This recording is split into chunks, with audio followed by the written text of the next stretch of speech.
They always saw me as the quiet shadow, the one who didn't quite fit. Tonight, that shadow eclipsed their brightest star. For 15 years, I'd kept my real life a secret from my family. My brother Kevin was the golden child, the one destined for success in their eyes. I was just Hazel, the one who spent too much time on her laptop, working at a tiny little something.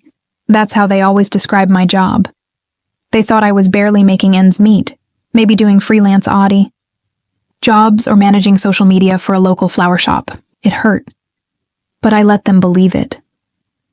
It was easier than facing their patronizing smiles or hearing them explain, again, how I needed to be realistic and get a proper career like Kevin.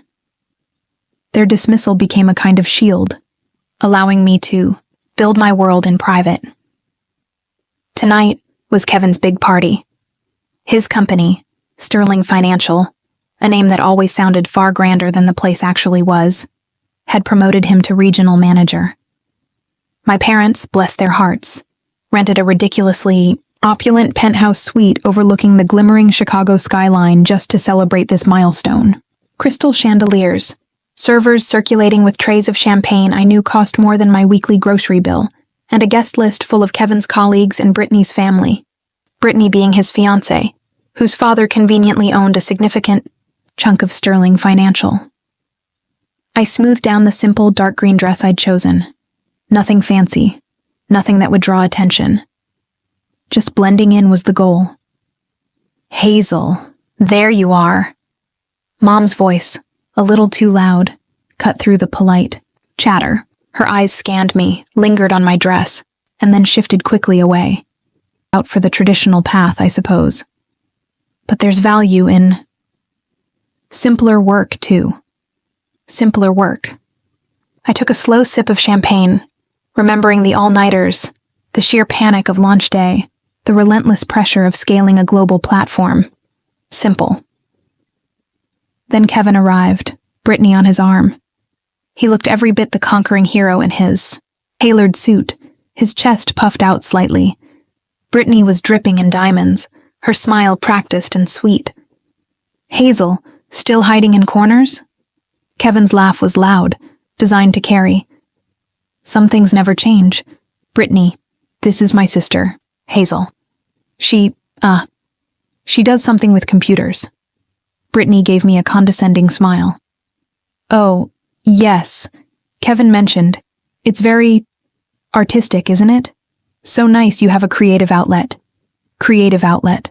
My creative outlet was Pixel Pulse, the social platform I'd built from scratch that now had over 50 million active users.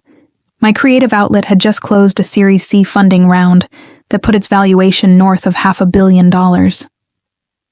I remembered when I first started, back in my tiny apartment, working 18 hours a day. I needed a new server, just a few $1,000s. I called Dad, hoping for a small loan. He told me to stop playing around and get a stable job. Kevin, meanwhile, got a brand new car for his first internship. When Mom needed that unexpected surgery, I quietly paid the $60,000 deductible. I told them her insurance must have covered it fully. At the same time, they were proudly telling everyone about the $20,000 they gave Kevin for networking events. They expected me to manage the small family rental property, collect rent, deal with repairs, all for free, because my flexible schedule meant I had plenty of time. It helps the family, Hazel, Mom had said, as if my time and effort were worthless. Kevin was still talking. Seriously, Hazel, you should think about getting into something stable. Maybe I could ask around at Sterling. See if there's an admin job or something. It's not glamorous, but it's a foot in the door. You need to start building a real future, Brittany added. Yes, Hazel. Kevin works so hard. He's moving up so fast. It's important to have direction. She giggled again, that tinkling sound that always grated on my nerves. Not everyone is cut out for the fast track, I suppose. I felt the familiar sting, the tightening in my chest, the urge to scream the truth, to shatter this carefully constructed illusion they lived in. but years of practice kept my expression neutral. "I appreciate the offer, Kevin," I said quietly. "But I think I'm doing okay with my computer thing." "Okay is relative, Hazel," Dad chimed in, joining the circle. "Okay isn't Sterling Financial, at 30. "Okay isn't a future with a wonderful girl like Brittany whose family runs the place." He beamed at Kevin. "That's more than just okay. That's smart." Just as Kevin was about to launch into a toast about his bright future, the hum of conversation died down. The elevator doors, which rarely open this late, slid apart. A collective gasp went through the room. Stepping out was Mark Jenkins. The Mark Jenkins, the legendary tech investor, known for discovering and funding the biggest names in the industry. He was instantly recognizable from magazine covers and news segments: sharp suit, piercing gaze, an aura of immense power. He was the last person anyone expected to see at a Sterling Financial regional manager party. Kevin lowered his champagne glass slowly, his eyes wide with disbelief. "Mr. Jenkins?" Mom looked utterly bewildered. "Who is that?" Mark Jenkins scanned the crowd, his eyes moving past the senior executives from Sterling, past Brittany's important-looking father, and landed squarely on me. His face, usually serious in photos, broke into a genuine smile. He started walking, directly towards me, ignoring the stunned faces in his path. "Hazel, what a genuine surprise," he exclaimed, reaching me and shaking my hand warmly. "I was just about to call you tomorrow. Didn't expect to run into you at this event." My hand trembled slightly in his firm grip. "Mark, good to see you too." Kevin finally found his voice. "Mr. Jenkins, you know my sister, Hazel?" His voice was high-pitched, disbelieving. Mark Jenkins turned to Kevin, a slight frown of confusion initially, then recognition. "Your sister?" "Ah, yes, Hazel Mitchell. Of course, I know Hazel. We've been working closely together." He looked back at me, then addressed the rapidly gathering crowd. "Hazel and her team are $500 million. Dad's face crumpled, going from red with pride to ashen. Mom made a strange little sound, like a choked sob. Kevin just stared, his mouth slightly open, his eyes darting between me and Mark Jenkins as if trying to reconcile two impossible images. Brittany's champagne flute slipped from her nerveless fingers, hitting the marble floor and shattering into 1,000 pieces, the sound echoing like a gunshot. "Her company?" Dad finally managed, his voice a hoarse whisper. "Pixel Pulse? But you said you worked for a tiny firm?" "That's what you chose to hear, Dad," I said, my voice clear and steady, amplified by the stunned silence. "I said I was starting my own thing. I never specified how tiny it was." I looked at Kevin, his carefully constructed world imploding before my eyes. "And my computer thing isn't a hobby. It's a global tech company." Chaos erupted. Whispers turned into exclamations. People started pointing. Mom rushed forward, her face a mask of shock and forced enthusiasm. "Hazel, darling, my goodness, Pixel Pulse, why on earth didn't you tell us?" "Tell you what, Mom?" I asked, turning to face her fully. "That the hours I spent building something real were worth more than Kevin's golf outings? That the money I made could bail us out of debt you didn't even know I covered? You were too busy celebrating every minor step Kevin took to notice the giant leap I made." Dad tried to regain control.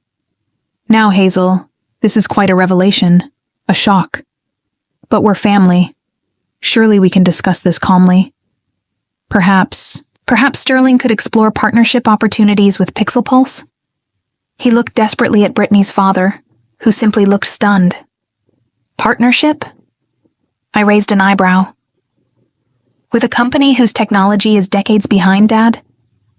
Pixel Pulse is built on innovation.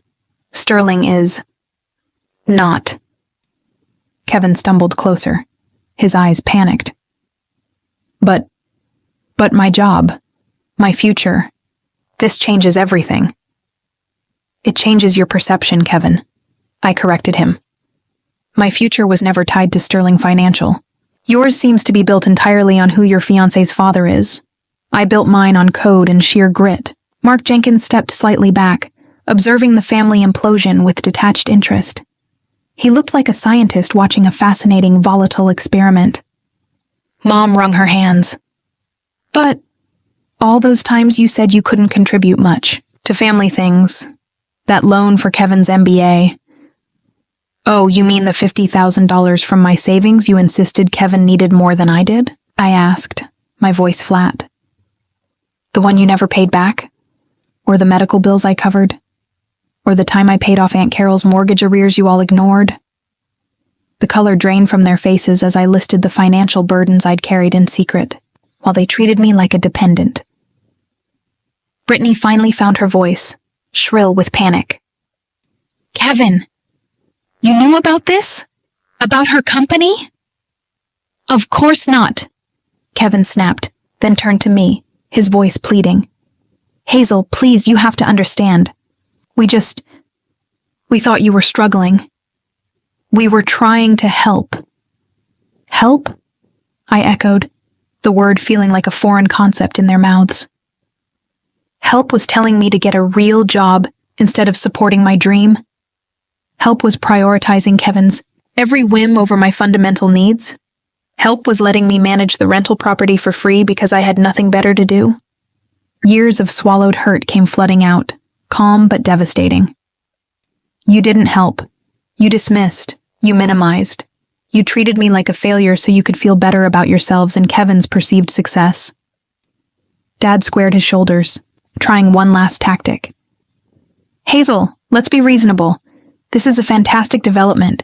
We can work together. The Mitchell family can be a powerhouse.